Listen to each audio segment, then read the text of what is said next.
thermostats. These guys control how your engine maintains its cool and its heat. My entire life I've never changed out a thermostat, and I've never really given them any thought at all. But after changing out the coolant in Crusty and refreshing all of those coolant lines, the very first time I cranked him, got him on his first test run, the temperature gauge never really rose. It was like there was no heat being registered on the temperature gauge. So with that being the case, I'm thinking, okay, great. The one thing I decided not to change was the thermostat. I just figured I would leave it alone because it looked like it was going to be such a pain to change out. And with a van that's over 30 years old, and probably the last time the thermostat was even looked at was maybe 20 years ago, it's time to change it out anyway. So with that being the case, I got on ToyotaVanTech.com, asked a couple of questions because I had bought an aftermarket thermostat, and I was very highly chastised not to take advantage of the fact that you can still get your hands on the original manufactured Toyota thermostats. There's no sense in using an aftermarket when you can still get your hands on a original manufactured thermostat made by Toyota. It has the actual jiggle valve, which is right there. And that little guy, when it's closed, it still allows a little bit of air to transfer from one side to the other. And the other thermostat did not have that and was not even built as beefy as this guy. Quite a difference in the design. Get ready, we're going to have some fun changing out a thermostat and finding a way to get to it. Can't wait. I gotta get down there and drain that out, which means I gotta fold this thing back again. Damn, Jim it.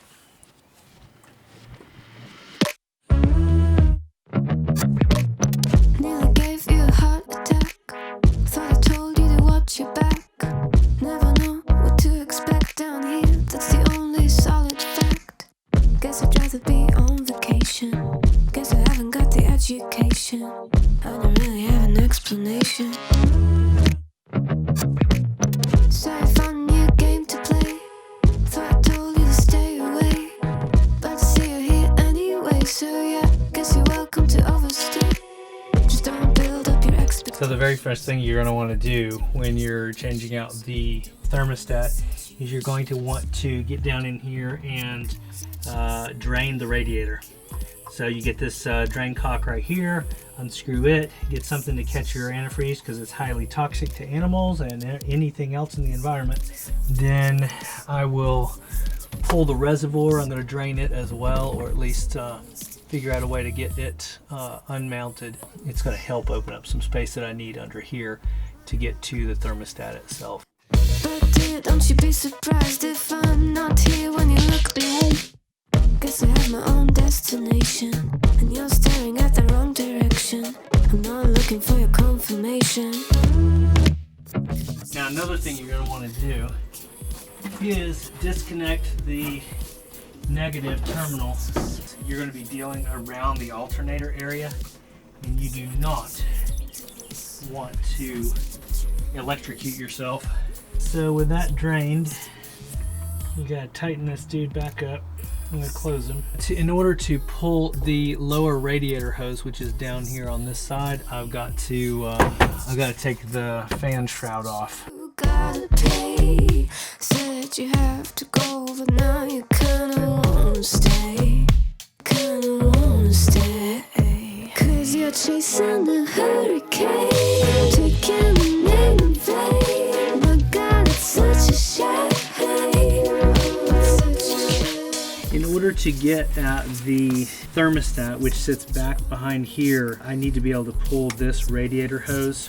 So it comes out of the bottom of the radiator on the driver's side and comes towards the top of the engine itself over here underneath the power steering pump. I really need to pull this overflow tank off the coolant system.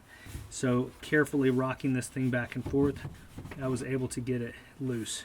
And that's all it does, is slides onto that little clip into these grooves.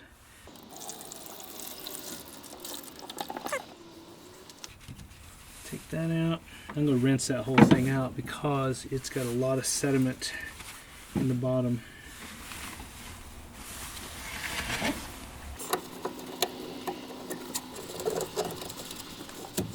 probably should cover the alternator with plastic before I yank that thing fully off of there.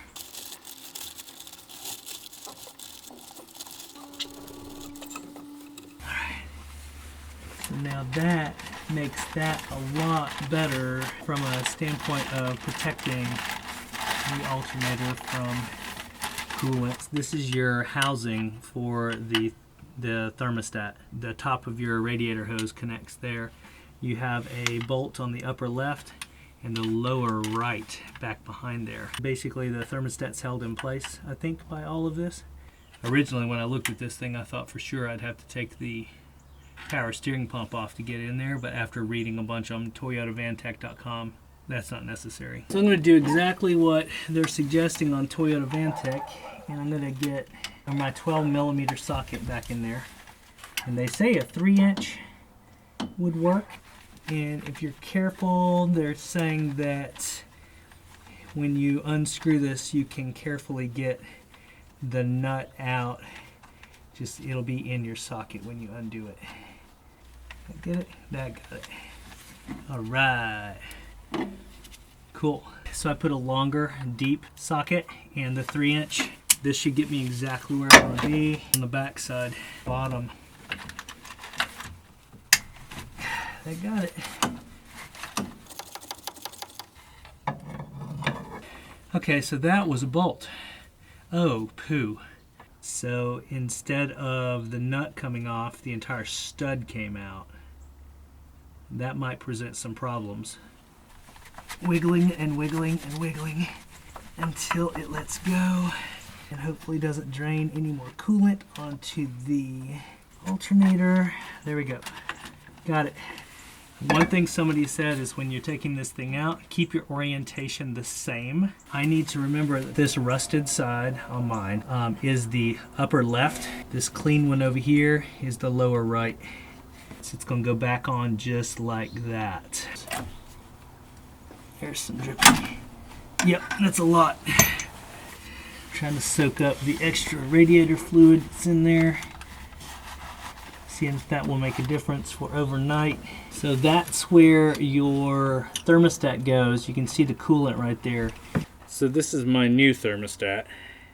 And you can tell it's totally closed like it should be. My older thermostat, just like my assumption was, I don't know if you can see through that little part of the gasket or not, but it's stuck open. So it was allowing the coolant just to pass through it all the time. And that's not a good thing. And you'll notice how there's a rubber gasket that goes all the way around the outside. I have to do that with this one. So I've got my new gasket here. It sits right inside the groove. And you have to make sure it's seated properly before you bother putting it all back in there. So this part is going straight up and down vertically. This little section that holds everything in place. And the jiggle valve, it sits at the 11 o'clock position. So you're going to want that to be oriented that way when you put it in place. I ended up putting the stud and the housing back together. As it turns out, looking at the manual, the gasket on the thermostat itself actually seals the housing and everything else.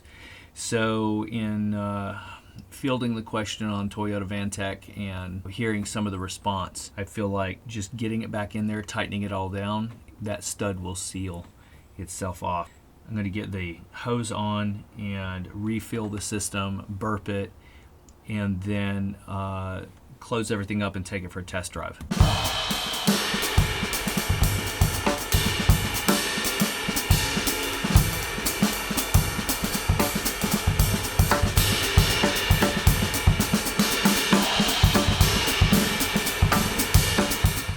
Okay, so that's got the radiator hose back in place. Now I want to rinse this guy out.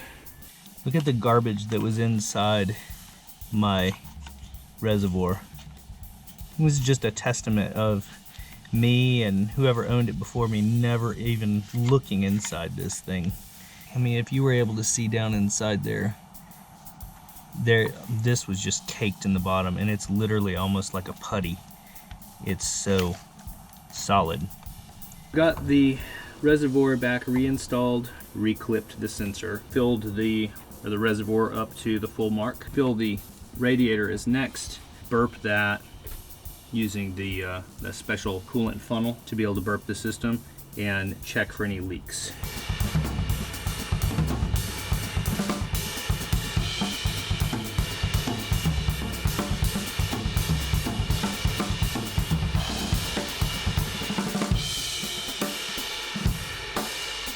Okay, so now we're gonna burp the system. One thing I do want to mention, the rubber gasket that goes around the thermostat itself is what seals the housing.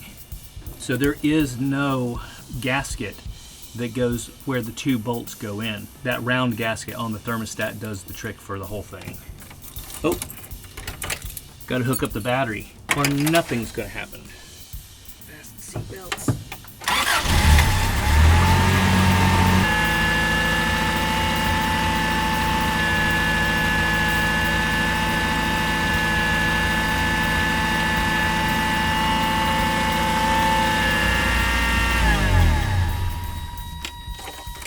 So I am not seeing any bubbles coming out, which is awesome. I'm gonna plug this dude up. Yes. Awesome. That works beautifully. So I'm going to take this cap off.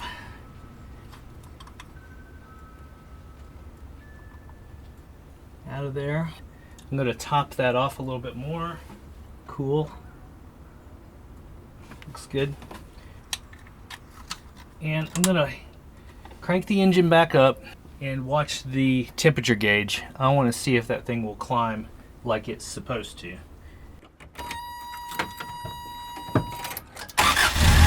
My biggest concern right now is to let the thermostat and the heat gauge get up to where it's supposed to be. Before, when the thermostat was stuck open, the needle was staying all the way down the cool side. Thermostat seems to be working because my needle is moving appropriately and I'm not seeing any leaks.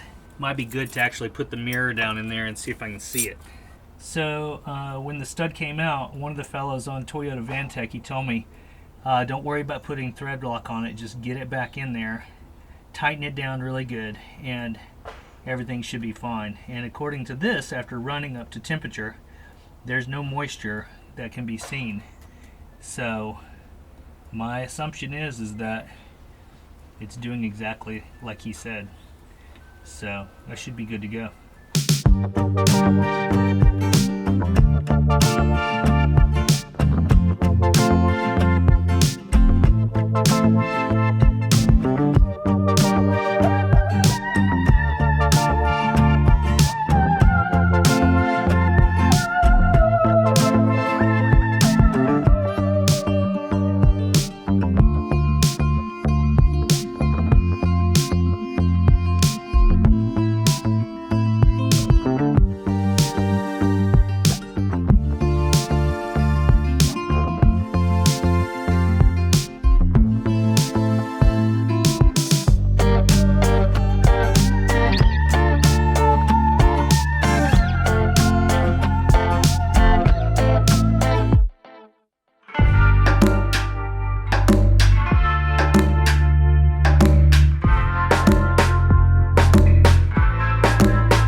So it's been a number of months since I've installed this thermostat and never got around to finishing the video, so it's actually appropriate that I gave it some time before I button this thing up. But the thermostat literally lives just below center when it's at its typical, driving speed. I can be driving for an hour, pulling hills, whatever the situation might be, and it goes basically up to just below center and stays there. That thermostat has worked out perfectly, and I never had any coolant leaks since putting all that back together. So I would say the job was successful. I hope it was helpful for any of you guys. I know there's some folks that have been online just recently installing thermostats and been going through the wrestling match that it takes to get it done. So it is a challenge. I hope the video will help to inform a little bit about how to get it switched out, at least through the experience I had with it. And if it helps, then keep an eye out. There'll be more videos as time goes on. The little bell, hit the little bell. That way you get a notification whenever a new video goes up. So that's it. Signing out. See you on the next one.